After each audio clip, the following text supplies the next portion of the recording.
Magandang umaga po sa bawat isa sa atin lahat.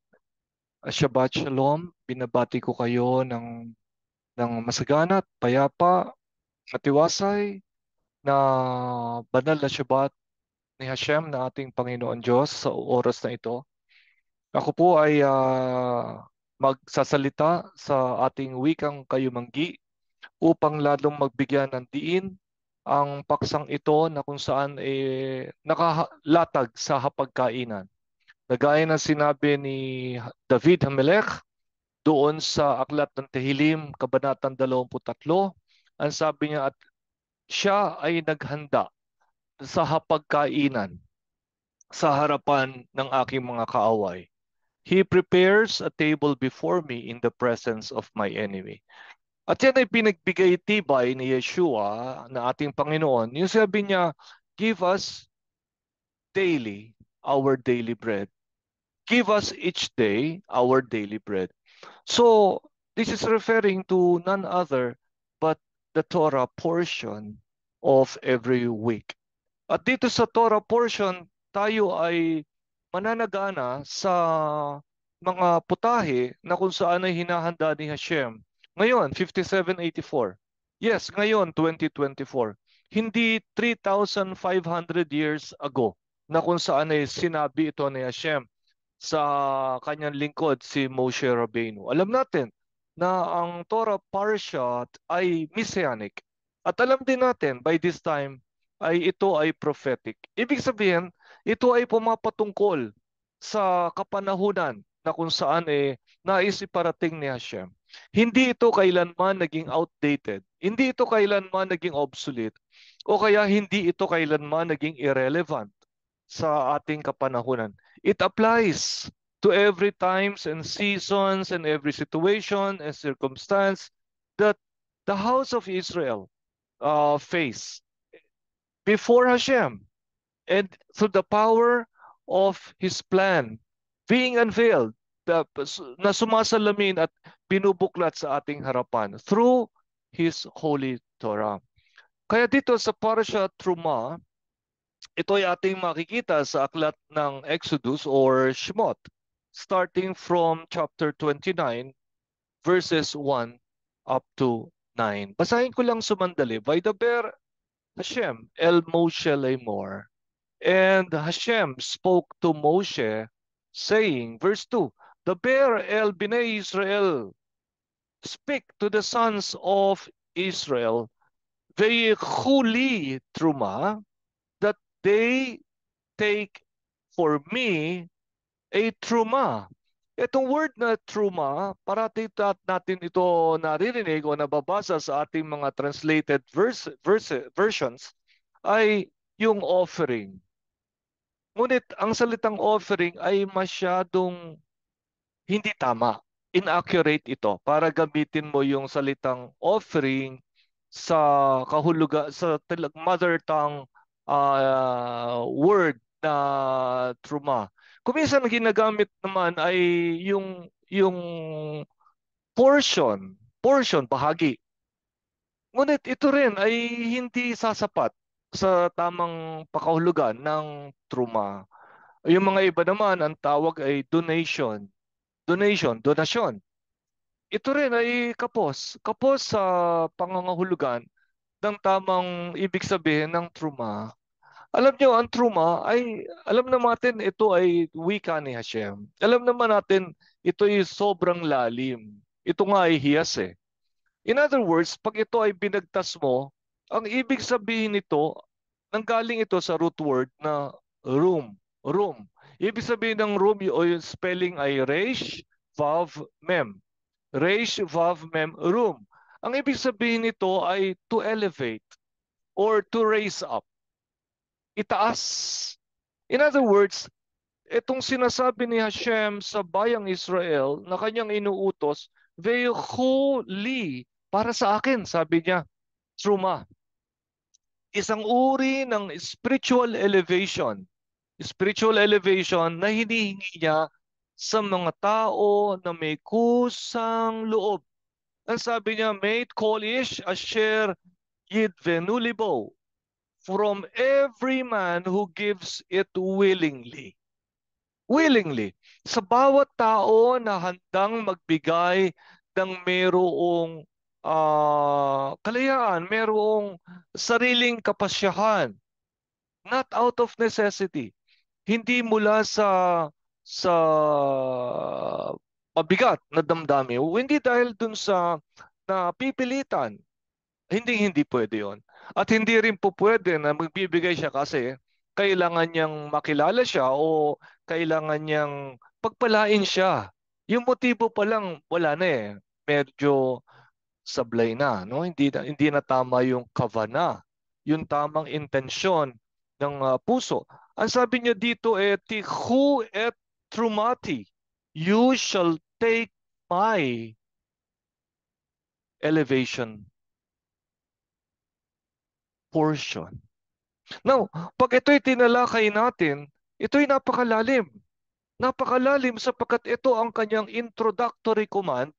Ito yung pasimula na kanyang inuutos sa kanyang bayang Israel na kung saan ngayon, 2024, 5784, tayo yung nasa loob ng sambahayan pa rin ng Israel.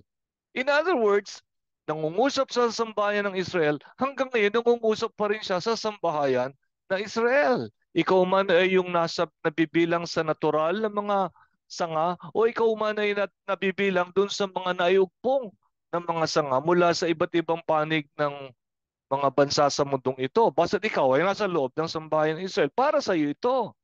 In other words, meron siyang pakpakay kung bakit niya sinasabi ito. Meron siyang dahilan kung bakit niya ito pinauulit-ulit dahil ilang beses niya inuulit, 2 beses sa verse 2 at inulit na naman niya sa verse 3. Ang sabi niya sa verse 3, Vezot hatruma asher tikhu meitam zahav vechesef unchoshet. Ibig sabihin dito ay, sabi niya, Vezot, this singular. Hindi niya sinabing hindi niya ginamit yung word na plural, and these are. Hindi. Hindi niya sinabing ve'ele, and ito yung mga. Hindi. Vezot.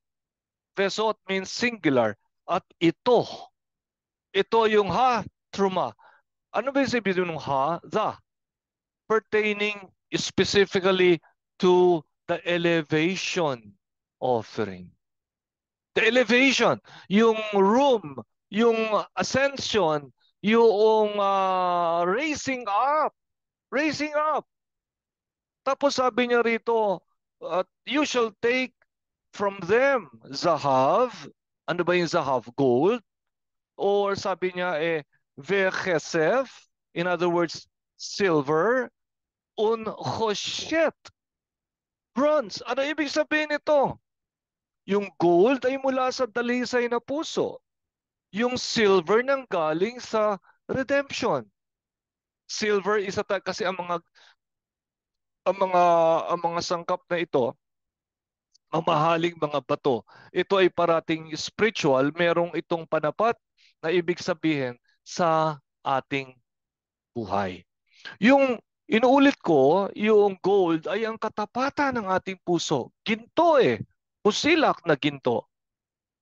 Yun naman silver, ito yung kaligtasan o katubusan, redemption. Always, pag nakakita ka ng pilak, ang ibig sabihin niyan ay redemption o kaya salvation. Okay?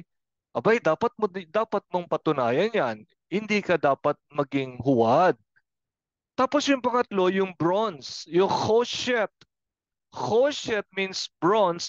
Ang kada makakakita ka ng ng bronze, kagaya nung yung misbeach, yung altar, yung katayan, doon pinapatay yung mga hayop, di ba? Yun yari yon sa bronze. Ano ibig sabihin ng bronze? Judgment. Judgment. Ito yung mga tao o puso ng tao na kung sa alam niya hinatulan na siya. Hinatulan na siya ni Hashem at hindi siya umabot dun sa pabantayan. ni Hashem. Kaya nga siya ay nangungunyapi, kaya nga siya nagpapakumbaba, kaya nga siya parating tapat, kaya nga siya mababa ang loob, kaya nga siya parating nandoon sa posisyon ng humility o kababaan ng loob.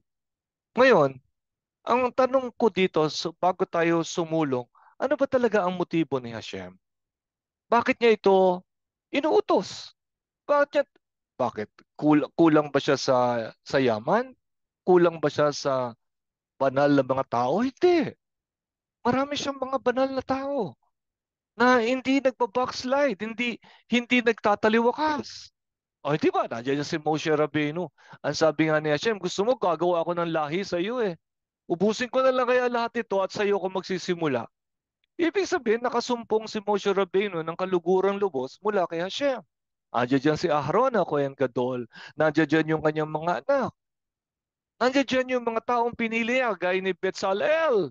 Naalala niyo si Betzalel, yung pinagawa niya ng kanyang mga furniture doon sa Mishkan, sa tabernacle.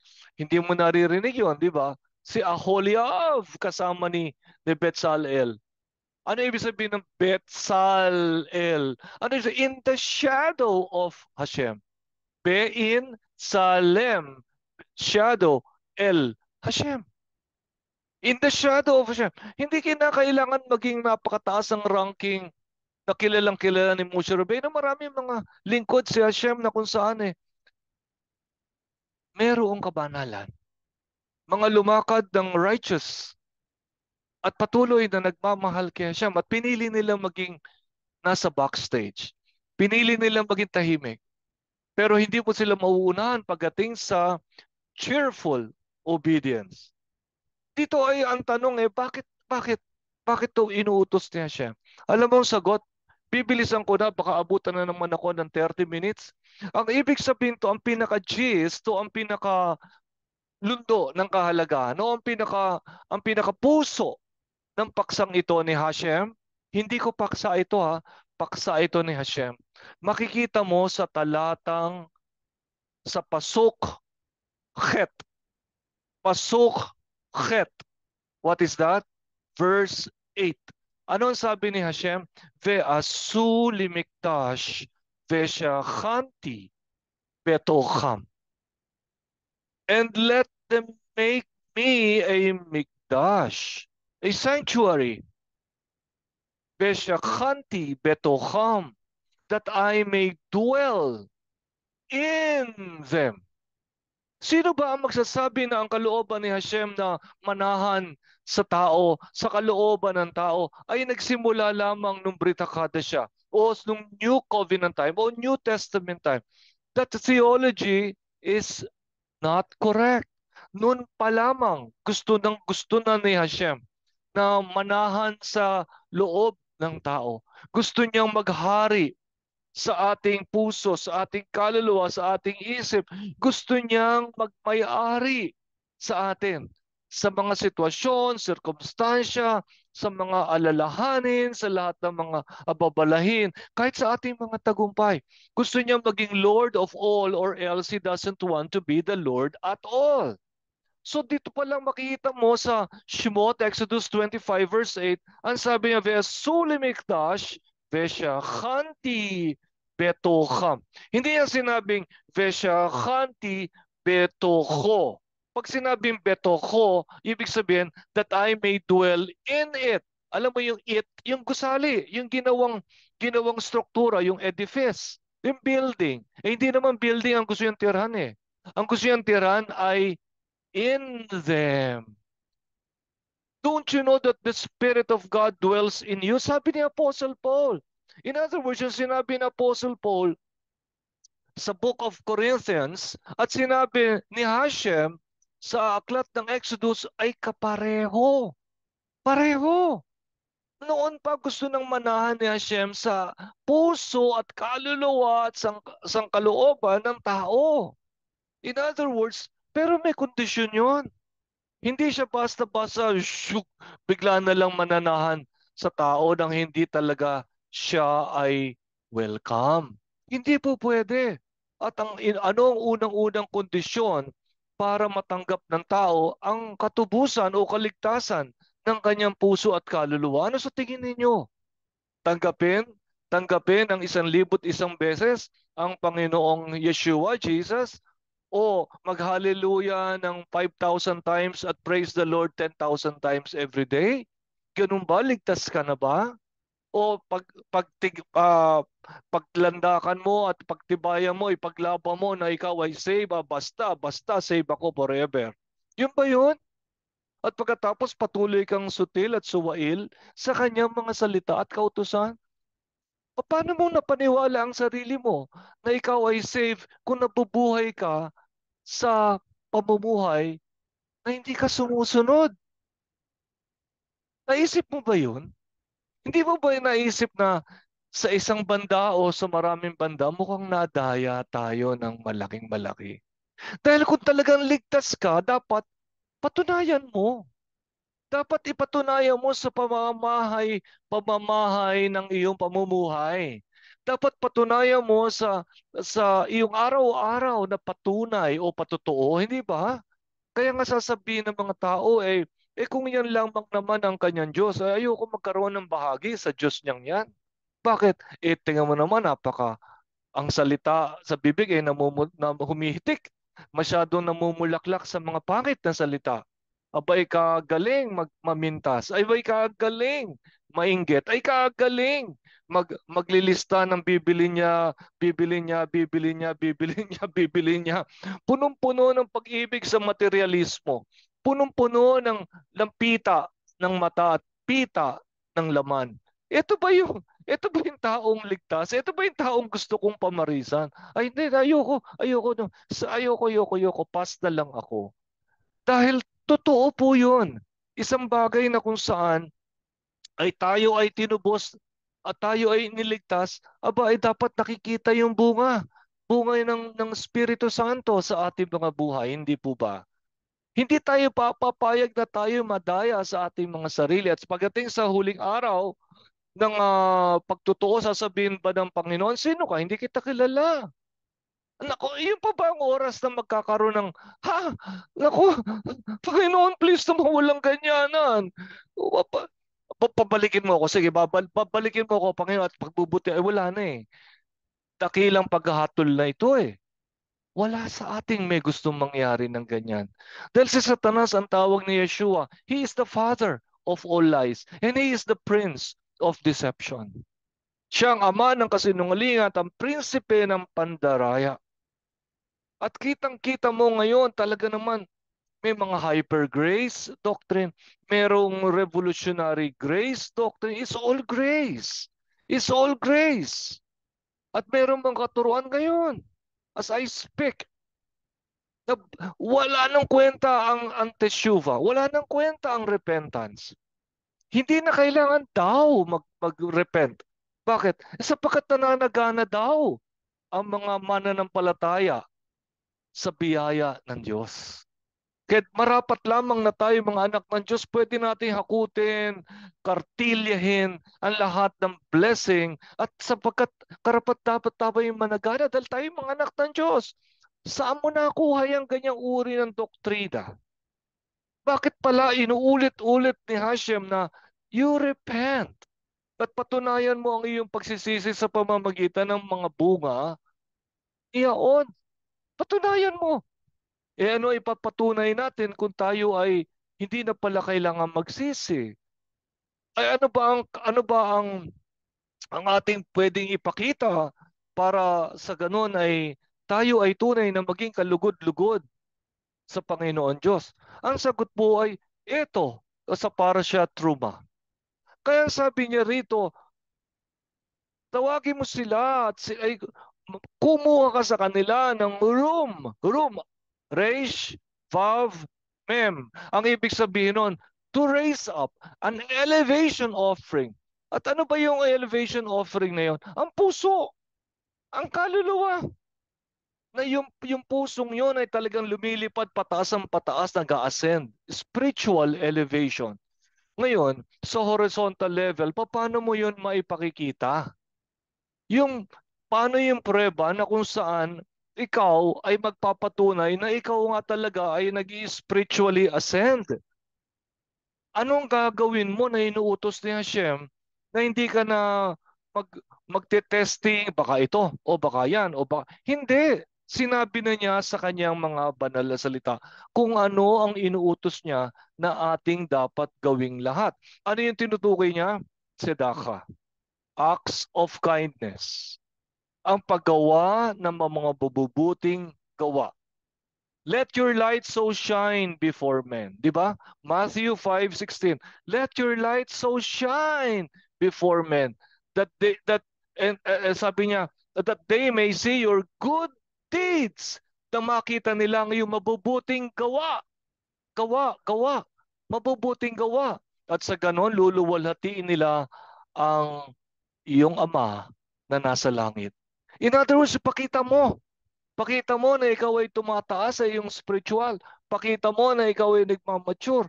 Pakita mo na mahal mo si Hashem sa pamamagitan ng iyong mabubuting gawa. Ito yung sinasabing truma. Kumuha ka ng mga tao may willing heart, may willing heart, may call ish asher yidvenu. Ibig sabihin, let every man who gives it willingly out of a willful heart.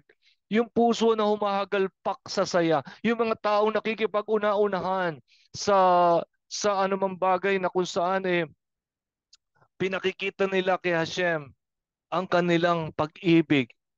And that is by way of giving, my friend. Giving, pagbibigay. Ito sabi ng Panginoong Yeshua, dahil siguro limitado na ako sa ilang minuto, babasahin ko na sa inyo. Ang sabi niya sa Matthew chapter 6 verse 22, the eye is the lamp of the body. Ang mata ay lampara ng katawan. So if you have a good eye, kaya kung meron kang mabuting mata, that is, at yun ay, if you are generous.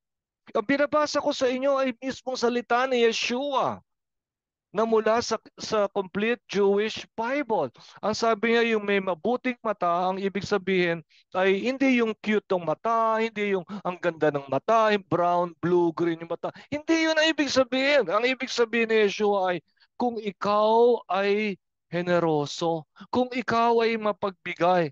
Ang sabi niya dito, if you are generous, your whole body will be full of light. Kung ikaw ay generoso, bukas palad ka. Hindi nakatikom ang iyong palad sa pagbibigay. Hindi ka madamot. In other words, hindi ka madamot, kaibigan. Hindi yung para kang yung Chinese na tinakot nung hold-upper. Sabi nung hold-upper, ano gusto mo? Pera, buhay. Ang sabi nung incheck no, wag naman incheck. Kahit na para hindi na nang iinsulto ng sino man lahi. Ang sabi nung negosyante, ay, pera. Ala, sinakal siya. Sa sinatanong habang siya ay nahihirapang huminga, magbago ka na, anong gusto mo? Pera o buhay? Ang sabi ng tao, pera. Naku, pera pa rin. Talaga mapagmahal sa pera eh. Hanggang sa mamamatay na siya, binigyan mo siya ng pagkakataon nung magnanakaw. Ano ba talaga ang gusto mo? Magpalit ka na ng desisyon. Ano gusto mo? Pera o buhay? Kaya sabi nung, pera. Ayun, tinuluyan, patay. Kasi ang kanyang Panginoon ay pera. Hindi siya makabitaw. Hindi siya makalaya doon sa kanyang pag-ibig sa pera. Ang sabi ito ng ating Panginoong Yeshua, ang taong generoso, ang kanyang buong katawan, ibig sabihin, yung kanyang isip, yung kanyang katawan, yung kanyang buong kaluluwa ay puspos ng liwanag. Puspos ng liwanag. Alam mo ang ibig sabihin ng ligtas. Ligtas. Liwanag eh. O ito naman yung kabila. But if you have an evil eye, ibig sabihin ng evil eye, ayin ra. Pag ikaw ay may masamang mata, ano ba yon? Sulimpat? Ano ibig sabihin doon? Hindi ka makatingin ng diretsyo? Ano ba ibig sabihin? Parati ka simangot? Hindi. Ang ibig sabihin nun, if you have an evil eye, ibig sabihin, if you are stingy. Stingy. Sabihin natin lahat, stingy. Kapag ikaw ay madamot, kapag ikaw ay parating nakatikom ang iyong kamay, parating sinasabi, hindi, nakalaan na ito para sa anak ko, nakalaan na to sa asawa ko, nakalaan na ito sa mga pang-araw-araw. Pambili ko na ito ng gano'n, pambayad ko na ito ng ganyan. Sabing gano'n ng isang rabbi. Sabi niya doon sa mayaman, bay napupuna ko na ikaw ay umuunlad sa iyong negosyo. Pero sa listahan ng, nagbibigay sa mga Jewish community, wala ko, hindi ko nakikita ang pangalan mo. Eh sumagot yung mayaman, milyonaryong Hudyo. Ang sabi nung rabbi, sabing ganon, mukhang kulang kayata sa pag-iimbestiga sa akin. Sabi, bakit naman? Sabi nung rabbi, hindi mo ba nabalitaan na ako ay merong kapatid na namatayan at iniwan ang 6 na anak? At rabbi, hindi mo ba na nabalitaan na ako'y merong mga tauhan na napakarami? At rabbi, hindi mo ba nabalitaan na meron akong mga kamag-anak na talagang merong pagdarahop, merong mga kasalatan? Napatigil yung rabbi. Ang sabi ng rabbi, ganun ba? Hindi ko nabalitaan eh. Eh kung hindi mo nabalitaan, pues sinasabi ko sa iyo, kung sila na tinutukoy ko ay hindi ko tinulungan, kaanong pa kaya ikaw at ang inyong kehila na tutulungan ko? Yung pala, talagang hindi talaga siya mapagbigay. Akala nung rabbi na nangatuwiran kasi doon niya ibinibigay yung kanyang tulong. Kaya pero ang sabi ng mayaman, kung yung mga tinutukoy ko ay hindi ko naman sila tinulungan, wala akong pakailam sa kanila, paano mong sasabihin, tutulungan ko ang inyong community? Well, ito yung mga bagay na kung saan ay ito ang mga tinatawag ni Hashem, ni Yeshua. Ang sabi niya dito, pakinggan natin maigi. If you are stingy, your whole body will be full of darkness. May tanong ako sa inyo. Ito yung sinabi ni Yeshua. Kung yung katawan daw, ibig sabihin, ang katawan kasi at kaluluwa, isa yan eh. Isa yan. Ang sabi ni Yeshua, ang tinapay ng buhay, sabi niya mismo, kung ikaw ay stingy, madamot, kuripot, makasarili, ang iyong buong katawan ay puspos ng kadiliman. Ang tanong ko, yung bang taong punong-puno ng kadiliman ng katawan, siya ba ay tinubos? Siya ba ay may kaligtasan? O may pag-asa ba siya sa kaligtasan? Pakisagot nga. Siguro naman hindi mo na kinakailangan mag-aral sa isang yeshiva. Hindi mo na kinakailangan magpa-seminar pa sa iyong rabbi para maintindihan mo ang sinasabi ni Yeshua. Ang ibig sabihin to, wala siyang pag-asa sa kaligtasan na inaalok ni Hashem sa kanya. Dahil sa unang bagay pa lang, hindi na siya nasumpungang tapat. Kaya sa bandang huli, ang sabi rito, no one can serve two masters at the same time.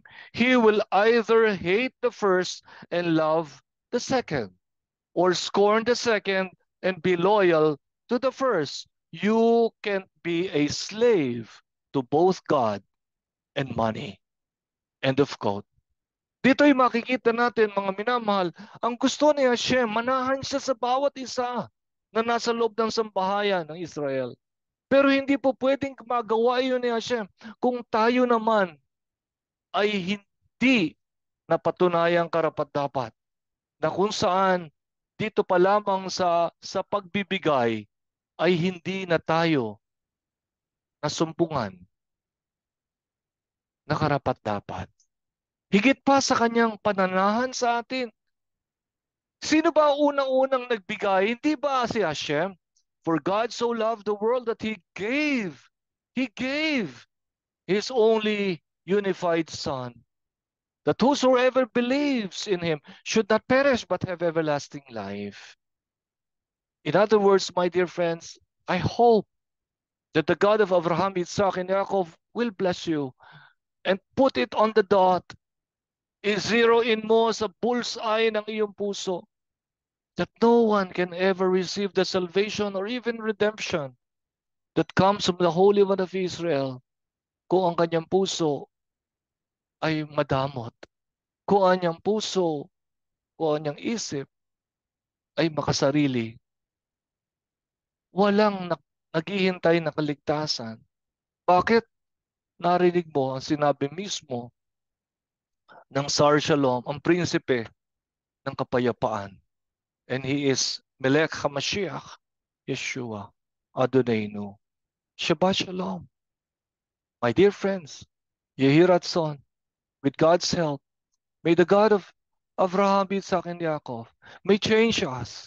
May naway palitan niya ang ating mga pusong lahat ng pusong bukas, generoso, mapagbigay, at tunay na kung saan ay tayo ay nagsasabing, sawang-sawa na ako sa mga materialismo at physicality. Walang naidulot sa akin ito, kundi lalo akong palubog ng palubog sa lower level of tum'a, lower level of uncleanness and impurity. Palayo ako ng palayo, pabackslide ako ng pabackslide, palayo ako ng palayo sa puso ni Hashem. Now I want to change and I want to draw close to God and I want to open my hands. Bukas ang aking palad, hindi na tikom. And I want to change my heart. And that is to be generous for God, that He may make me His dwelling place, upang tirhan ako ng aking banal na Diyos. At Baruch Hashem, hindi mo na kinakailangan na hintayin pa yung Great White Throne Judgment para humarap ka pa sa dakilang mantutuos o manunubo. Sasabihin, meron ka bang ginawa? Hindi na. Nanahan na siya eh. Kung nananahan siya, tuloy-tuloy siyang nananahan sa'yo. Wala ka nang dapat ikatakot. Wala na. Dahil mananahan siya sa'yo sa buhay na walang hanggan. It is just a simple test of faith, my friends. Win the challenge. Prove to Hashem. Prove that you are a covenant partner of God. And to those who are stingy, to those who are selfish, to those who are madamot, bahaginan mo. Walang pupuntahan yan. Wala akong nakita, ni isa, na nagpantay ang paa na may nabit-bit sa kanyang kabaong. Wala, ni isa. At ang masakit, yung kaluluwa nun ay saan pupunta. Full of darkness eh. Ay wala naman ako makitang theological argument na pupunta yon sa kaluwalhatian. Abay, hindi pwede yon. Because the kingdom of God is the kingdom of kingdom of light. This is the day, my friends, that you be raised up through my room to be elevated in such a spiritual elevation that God so desires for you and for me. Shabbat Shalom, Lehitrot, and Vekul Tov.